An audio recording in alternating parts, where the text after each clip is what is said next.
So the digital marketing revolution is here. We are a high connected, high touch society where now your reach is far greater than it has ever been in all of human history. What does that mean for marketing? As a consumer, first of all, it's kind of concerning because it's free, but nothing's free. And you realize you're the you're the customer and the product, and you're more the product, selling what these social tech giants want, getting money off of paid advertising to help you be the customer as well as their product.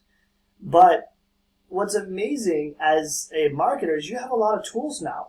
And you have to learn. Remember in my video on branding, you don't have as much control of the brand.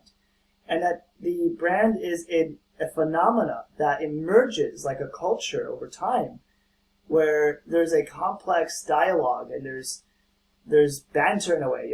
There's a whole interaction that's happening that you don't have as much control. You put something out there, and it's going to be interpreted differently, or it's going to be received differently. So in foreign markets, this is very important that you get this right, because it can make or break you. You could spend decades building a reputation and ruin it and lose it in seconds. And it's more so in a foreign market than anywhere else. And the younger your company is in that market, the worse it is, like the quicker you're out. But we've seen companies like Deutsche Cabana make an insult to Chinese culture through their ads with chopsticks and eating pizza as something funny and silly, and it was offensive. And malls around the whole country dropped them out of their malls within days. So you've got to be careful with what you're doing. So what's out there? There are three categories of media investments. There's the ones that you pay for. It's your advertising, your ads that you're putting into Twitter and your Facebook.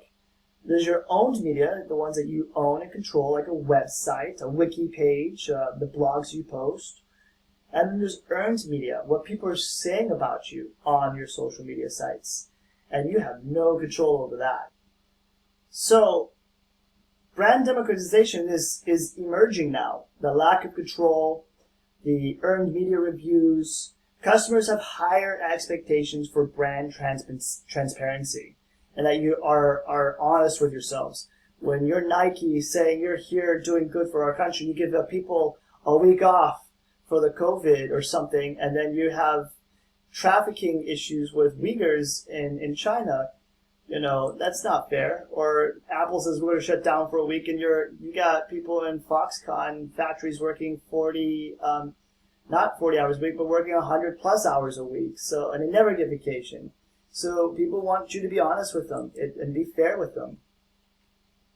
Earned media is one of the best things that can do for you if you do it right and you do well. It's the accountability mechanism of your company. You will make so much more money when you do good and you make good reviews and people want to come back. And then other people see it like, hey, that's highly rated. I want to go get that product or service. I want to be at that store. So and so it's very important that you build a good reputation through consistency, transparency, and quality, and downright good customer service. Always be nice. Always do well for people. Also in the digital marketing revolution is that there are so many more competitors. Your reach is great, but so is everyone's.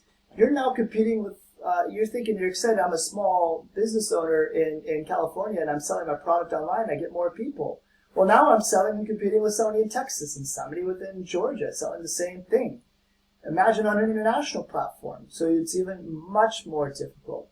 So more competitors, more channels means more noise. So you've got to be very direct and you've got to be very strategic with your resources in your digital communication. Because those barriers to entry are lower, but you've got to find and signify your strategy.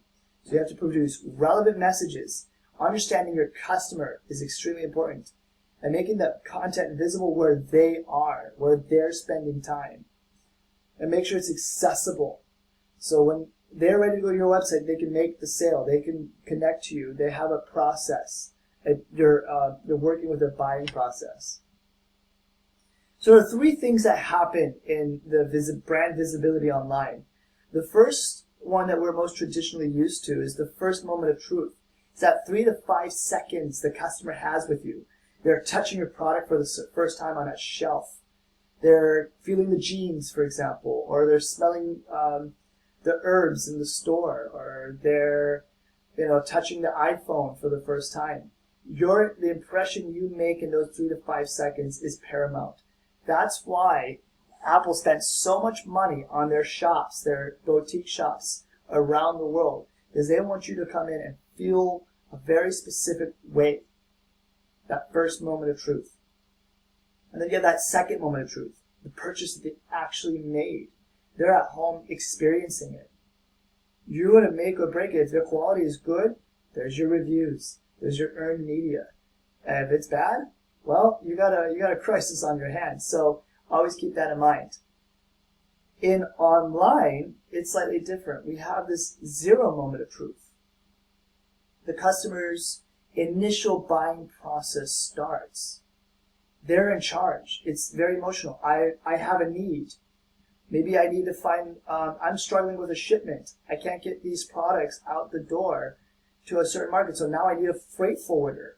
How do I look for a freight forwarder? I just got screwed by this one person, so I'm now mad and my shipment's late. Where do I go? I'm going to Google.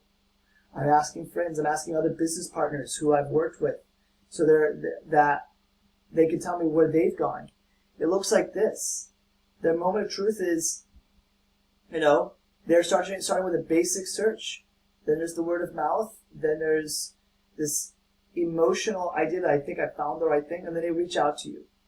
That first reach out in business to business is important and critical in establishing the future continuation of a relationship. You're isolating their need and you're funneling them to a buying process now. And so are they worth it for you? And for them, are you worth it? And from there, you can start negotiating. So the zero moment of truth for business to business is paramount, and and wherefore a lot of business to consumer stuff, that first moment of truth is still predominantly at the store shelf, but it's also changing and also going online, like the Google searching, the ideas of where to go.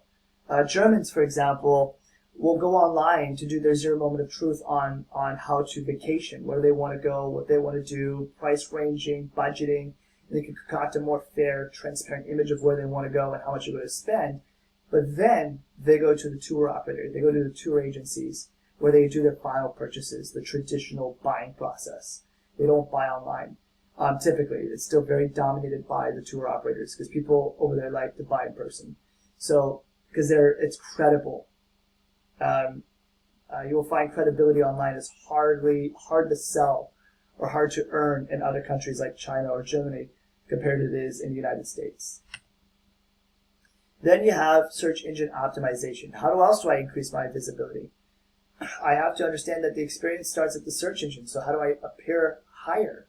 Appearing higher is challenging. I can do paid listings, but I also have to be active on my website. I have to be actively seeing where people are on my heat map so I know where they're clicking so I can get them there and make that more accessible, how I refine that. And each time you edit your website, it gets pinged by Google as something good. You're doing stuff for your website. Every time you do link it up to other things like Facebook or Pinterest or Twitter, and you're putting activities out there, that also puts you up there. And then you have another one where more important or more effective than paid campaigns is this little section right here. What did other people ask? Organic free search results. Remember, you always ask a question or you're asking for help. Another question is populated. They also ask, or it's slightly differently asked. There are sites in that. If you're in that, it's free organic search results. 72% of people go for that. How do online searches work? Well, it's indexed through crawlers and spiders, where Google uses an algorithm to pile through millions of websites and millions of links and things, and they'll generate what goes to the dominant part of the desktop search market. And as you're doing it, remember, you have to have activity. They're looking for activity.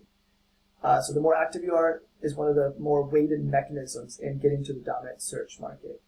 There's a lot of others. You could do programs or certifications at Google that you could earn if you want. Businesses that are small and tiny that have grown their digital marketing presence have proven to be more successful or to change and increase sales. So you can learn to do this on your own, even for your own business if you want.